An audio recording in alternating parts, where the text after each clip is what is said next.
If you are in the woods and find a tree with red paint, run away immediately. If you are camping in Baxter State Park and you see trees marked with red paint, please pack your bags and leave before it's too late. Let me preface this by saying that I'm not one who believes in cryptids or supernatural stuff.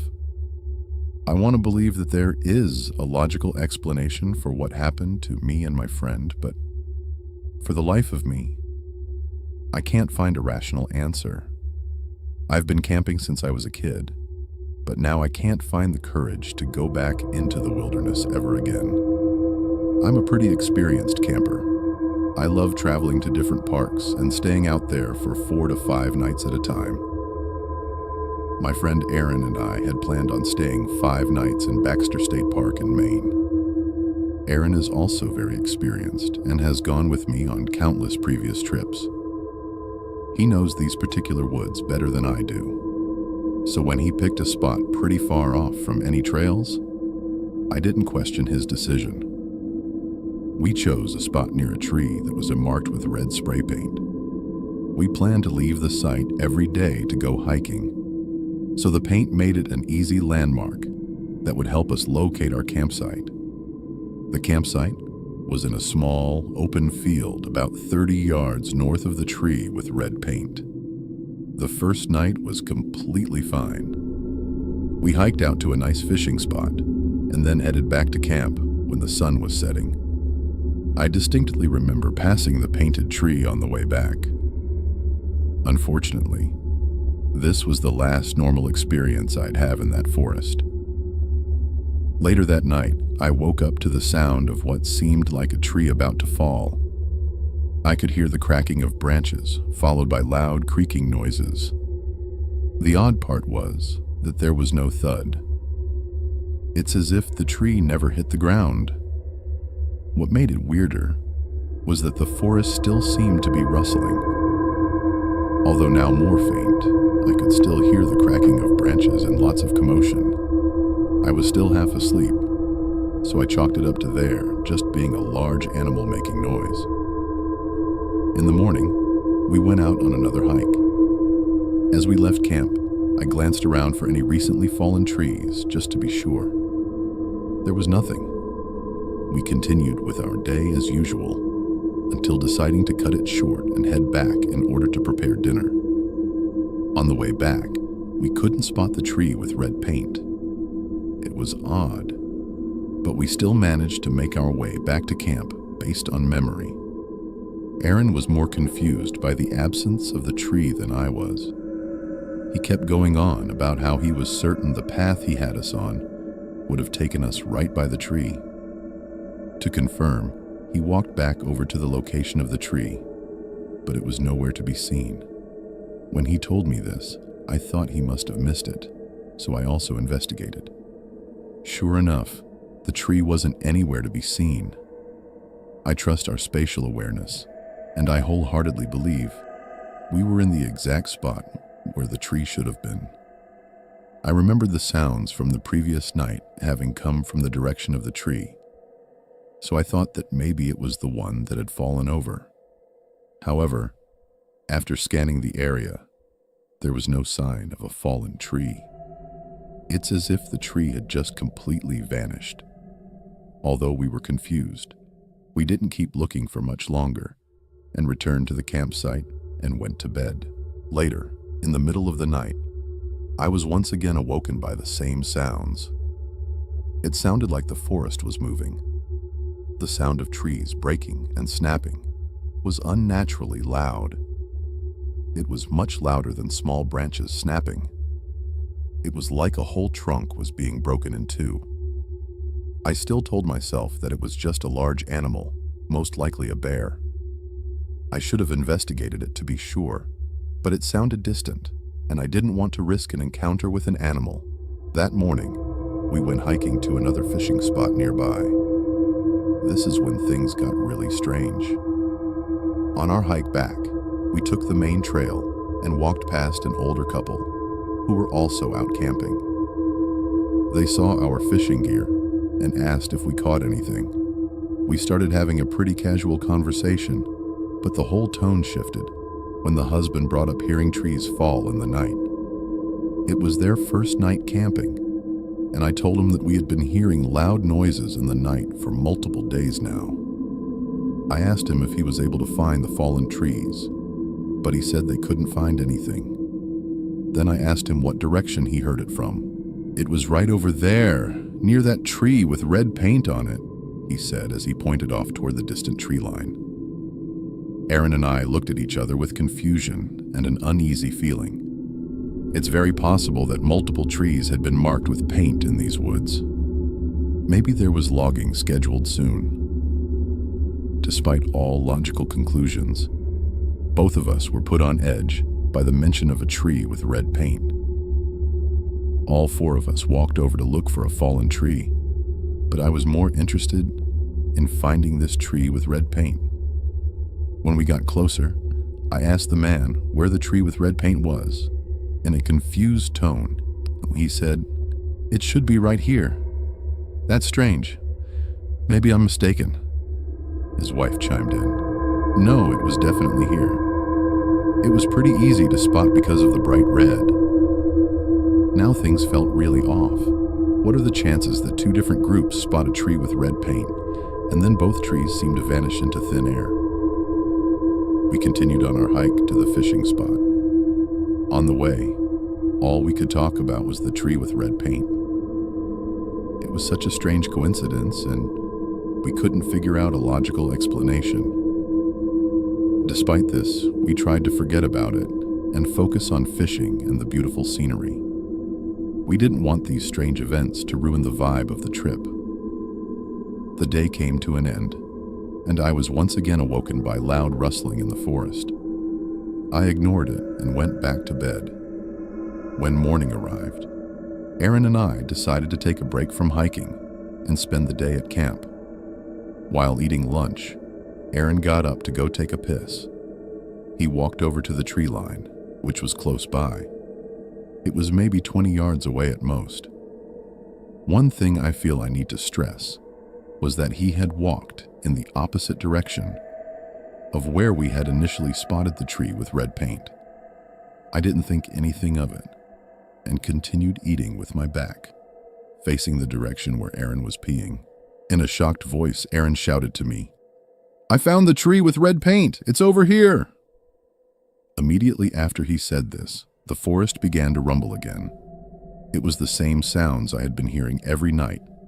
I could hear loud snaps of branches and a deafening creaking noise, the kind you hear from large trees swaying in heavy winds. I couldn't see Aaron anymore, and I became concerned, so I started calling out his name. My guess was that the tree couldn't have been far from the tree line, so if he walked into the woods to investigate it, he only would have walked a few feet. He was definitely close by, given the fact that I could hear him. However, as I called out his name, I didn't get a response. I began to panic. I thought maybe a bear or something had attacked him in the woods, and that's what caused the loud noises coming from the forest. But I didn't hear any screaming or cries for help. It's like he vanished. I ran over to where he was, and I couldn't find him anywhere. By now, the loud crashing of branches had reduced to a distant rustling of leaves. I continued calling out his name, but there was nothing. It didn't make sense. How could he go from within earshot to completely gone in less than 30 seconds? My heart was racing. I didn't know what was happening, but I knew something was terribly wrong. I began to sprint through the forest, following the sound of distant commotion in the trees. Unfortunately, the dense woods slowed me down, and eventually the forest returned to silence. I ran back to camp, all while still screaming out for Aaron. I went to investigate the spot where I last heard him. I thought that if something happened, maybe I could track him by tracing his steps. I walked back to the tree line and found his canteen, which he had laid next to him on the ground. I even found the puddle of pee where he had been doing his business. But that's about it. His footprints went only a couple more feet before coming to an abrupt stop. What made it stranger was that I couldn't even find the tree with red paint. It's a very bright red and is easy to spot, so if he spotted it while peeing, it must be extremely close by. I circled the area multiple times but found nothing. No tree, no Aaron. In all the confusion, my heart was racing, but I tried to stay calm and called 911. I didn't sleep for the next 72 hours. A search and rescue operation started just 30 minutes after I dialed 911. I tried to help as much as I could. I gave a description of Aaron and described where I last saw him and what had occurred just moments before his disappearance. I felt crazy for doing it, but I even brought up the tree and tried to stress that I believed it had something to do with his disappearance. As I expected, the police disregarded the whole tree thing. Under normal circumstances, I would have as well, but something felt deeply wrong in my soul. I don't know what it was, but I know that tree had something to do with Aaron's disappearance. To make matters even worse, the couple we had spoken to was also reported missing. Apparently, police estimate that they disappeared just a few hours before Aaron did. They were only reported missing after they didn't show up to a guided hiking session they had scheduled that day. How fucking strange is that? The couple also vanished without a trace. As far as I know, they were the only other people who had a strange encounter with a tree with red paint, and now they are missing as well. After multiple nights, I had to get some sleep. I was at the point of exhaustion. I packed mine and Aaron's things and decided to get a motel room. I wanted to be nearby the forest as the search continued. As of writing this, it's been just over a month since he went missing. So far, all the rescue team has found is one of Aaron's shoes. It was discovered about 15 miles from where he had vanished. Nothing has been recovered from the older couple. I'm still at the motel.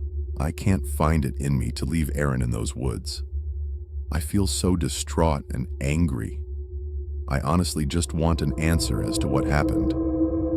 None of it makes sense.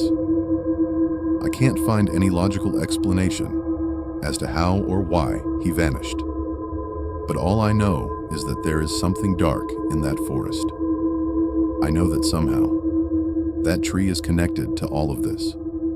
It tears me up inside knowing that Aaron may never come back, and I'll have no rational explanation as to why this happened to him. All I can do now is warn others from experiencing the same fate. If you're out in the woods and you find a tree with red paint, please, for the love of God, turn around and go home. My son's teacher has been giving him some strange homework. I have recently had to move to another city due to work. My family and I, which consists of me, my wife, and my 9-year-old son, Dylan, were suddenly uprooted from our quiet life and had to move to a busier city, which none of us were used to. My wife had to find another job in the city, and my son had to leave friends behind and start at a new school, which I hoped would all be worth it for the sizable pay rise that I was receiving. We have been moved in to our new house for about a month now, and everyone seems to be adjusting to the new lifestyle that we now have. My wife has found a new job, which she enjoys, and she has made a number of new friends there. My son has also settled in well to the new school. He is in the 3rd grade and, due to being in a busier city, is in a larger class than he is used to. I don't think he minds though. He has already made a few friends that have helped him adjust to the new school. His teacher, Mrs. Wagner, was a younger woman, around 30, who Dylan seemed to really like. He would always come home and tell me and my wife all about the fun he had at school and the fun lessons that Mrs. Wagner would teach. I had only met her the once, when I dropped Dylan off at school on the first day, and as far as I could tell, she was a very nice lady. Every night, Dylan would come home with different homework that he would have to complete before school the next day. I'm not a massive fan of homework, but it seemed like the homework that Mrs. Wagner always set was quite simple tasks that could easily be completed in a night. One night, Dylan had to ask a parent find out what their parents did for work and ask 3 questions about their job. And another night, he had to research their favorite animal and find out 3 interesting things about it. It was always simple tasks like that, or it was simple worksheets that Dylan could complete in half an hour or so. Every night, I would ask Dylan what his homework was for that night, and then I would help him with it if he needed help. That's when I noticed the homework becoming a little bit strange. One night, in Dylan's 3rd week of being in the new class, he came home looking upset. I asked him when he entered the kitchen what was wrong, and he told me that everything was okay. I then asked him what his homework was for that night, and he told me that he didn't have any for that night. This was surprising because he had some sort of homework task every single night he had been in Mrs. Wagner's class. So it was strange that he suddenly didn't. Dylan then left the kitchen and went into his room, shutting the door behind himself. He didn't usually close the door, but I thought that he must have wanted some privacy. I could tell, though, that something was wrong, but he didn't want to tell me. Dylan spent most of the night in his room, apart from dinner time, when me and my wife told him he had to sit at the dinner table with us. He seemed to be in a better mood during dinner and was fairly talkative and making jokes like he normally did. After dinner, though, he went back to his room and closed the door. We decided to let him stay in there for a while, but after an hour or 2, I went in to see him and let him know that it was time to go to bed. I walked down to his room, opened the door, and when I looked inside, I saw that he had already fallen asleep over his workbook. I quietly walked over to him to gently wake him up and move him to his bed, but that's when I saw it. The homework task that was set for that night. The title that was written in Dylan's workbook was, "Would I miss my parents if I no longer lived with them?" At first I was taken aback. This was a very weird task to set for a group of 9 and 10-year-olds. I didn't really know how to react to this. I continued to read, though, to see what else he had written. He had written, "I would miss both my mom and dad very much. I love them both a lot, and they help me with everything. I love spending dinner time with them. But I would probably love someone else as much as them if I had to. Like you were saying today, Mrs. Wagner." When I read the final sentence, I felt chills down my spine. I would probably love someone else as much as them if I had to. The words struck me like a brick to the face. What had Mrs. Wagner been telling my son? What was the purpose of telling him these things? I decided, probably stupidly, not to tell my wife about what I had found. She would worry, and she probably had a right to worry, but I didn't want to concern her. I decided that I would instead confront Mrs. Wagner tomorrow and ask her about this strange homework task. The next day, I took Dylan's school like I normally do, except this time, I got out and walked up to the classroom with him. I saw Mrs. Wagner alone in the classroom. As I entered the room, and she greeted me with a smile. "Hey, how are you?" she said as I entered the classroom. "How is Dylan settling in?" I answered that he was settling in well, but I did have 1 or 2 concerns. She asked what they were, and so I explained. "I was just curious about the homework you set yesterday. The one about how much they would miss their parents. I am just concerned because it is a very strange and confronting thing to ask a group of 3rd graders. I also noticed that Dylan wrote that he might have to love someone else if he had to, like you told him. I would really like you to explain that, I asked her, quite bluntly. Oh, that, she replied as she let out a slight laugh.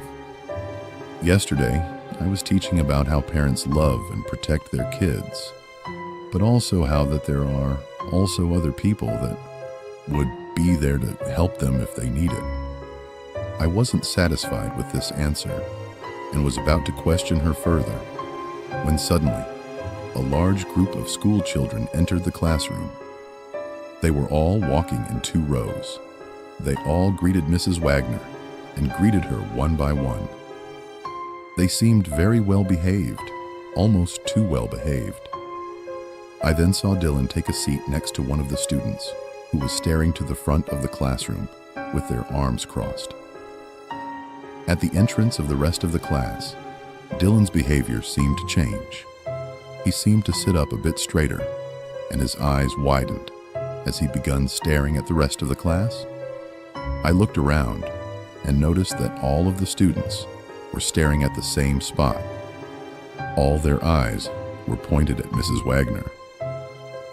Something didn't feel right, but I knew that Dylan needed to stay at school, and this was probably some sort of morning routine they had. I left, still with concerns about the homework, but I decided to wait and see if any other strange homework would be set before I would take this matter further. I decided that I would pick Dylan up from school though, and so I left work a little bit early and drove over to the school. The school bell rang, and soon all of the students were dismissed and starting to come out of the school gate. Most of the kids came running and screaming out of the gate, apart from Mrs. Wagner's class. They all walked out in a line, walking in time. This disturbed me. I had never seen a group of students so well behaved, especially even after the school bell had rung. Dylan walked over to the car and hopped in. He didn't say anything and sat in his seat, staring straight forward. I asked him if he was okay, and he just replied with the word yes. I drove him home in silence, and when we got home and inside, Dylan went straight to his room and closed the door. I knew something was definitely wrong, but I didn't know what. I decided to leave him alone until my wife got home, and I would tell her everything that had been going on. She got home about half an hour later, and I sat her down and explained everything that had been going on. She sat and listened, and started to look more and more worried with every word I said. Maybe I should go and talk to him. He might like that, she said, once I had finished explaining everything. I agreed, and so she went into his room, and I waited out in the lounge room for them to finish talking to each other. 15 minutes later, Dylan walked out of his room and into the lounge room. He was holding a small workbook, and he said, "Can you help me with my homework, Dad?" "Of course, come and show me what you need help with," I replied. He held out the notebook, and I took it out of his hands and read the homework task for tonight. Written on the top line of the page was one task: research the best way to inject your parents with anesthetic. I barely finished reading the sentence when I felt the sharp pain in my neck, and I looked down and saw the needle sticking out of the side of my neck. Dylan was holding the other end of the needle, a blank stare on his face. Everything started to go black, and the last thing I remember seeing is Dylan staring down at me as I lay on the floor. I don't know how long I was out, but I was awoken by my wife screaming and crying. I woke up, startled, as she continued to scream. "He's gone! Dylan's gone!" she kept screaming. I looked up at her, and the first thing I saw was the small pinprick that was on the side of her neck. She had been injected too. I didn't know what to do, but I knew I had to find my son. I tried my best to get up, but I think the drug hadn't properly worn off yet, because I still couldn't move properly. I could move my arms, so I managed to get my phone out of my pocket and dial the police. I explained to them what had happened, and they said that they would send officers out and would begin looking for Dylan. I then noticed that it was already 9 in the morning, and so I decided to ring the school and see if Dylan had gone there. I dialed, and a lady answered the phone. I asked if she had seen Dylan from Mrs. Wagner's class. "No, I am very sorry, but we haven't seen him today. In fact, we haven't seen anyone from Mrs. Wagner's class today. They are all absent." Which is very odd, because Mrs. Wagner hasn't shown up for work either today, the lady on the phone said. I hung up and sat in silence for a moment. My wife had heard what the lady said, so she also just sat there in total silence. That was all 3 weeks ago, and Dylan is still missing, along with Mrs. Wagner and the rest of his classmates. All the parents of the kids in Dylan's class have the same story. They were injected with something by their own children, and when they woke up, their child was gone. No one knows where they went, but we all had the same questions. Were they all together? Was Mrs. Wagner with them? Was this all planned? Why were all the students acting so strange in the day leading up to this? Were they hypnotized or drugged? Or maybe something even more sinister was happening.